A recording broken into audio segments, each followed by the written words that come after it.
તો આમ તો ગબ્બર ઠાકોર અને અર્જુન ઠાકોર બંધારણને લઈ ખૂબ જ વાદ વિવાદોમાં ચાલતા આવ્યા છે, પણ તે દર વખતે જવાબ આપે છે અને તેમના જવાબ પર લોકો સામે રિપ્લાય પણ આપતા હોય છે કે તેમને સારું કર્યું કે પછી ખોટું કર્યું। પણ આ વખતે જો ગબ્બર ઠાકોરે જવાબ આપ્યો છે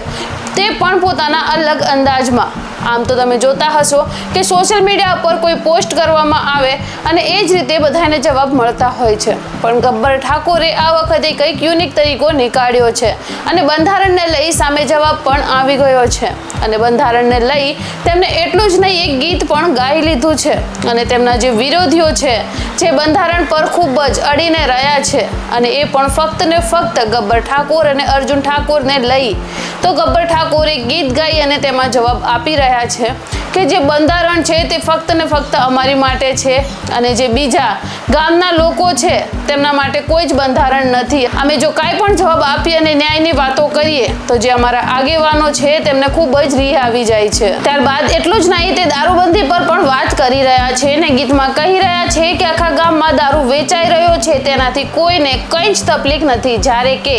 દારૂ સેહત માટે કેટલો હાનિકારક કહેવાય તે આપણે બધા જ જાણીએ છીએ। તો ક્યાંક ને ક્યાંક જોવા જઈએ તો ગબ્બર ઠાકોરની આ બધી જ વાતો સાચી છે। વેલ, તમે આમના આ જવાબ પર શું કહેવા માંગશો? ભલે ગોમમાં દારૂ ચાલુ, ભલે ગોમમાં દારૂ ચાલુ, પણ કોઈ ફરક ના પડે મોણહારા।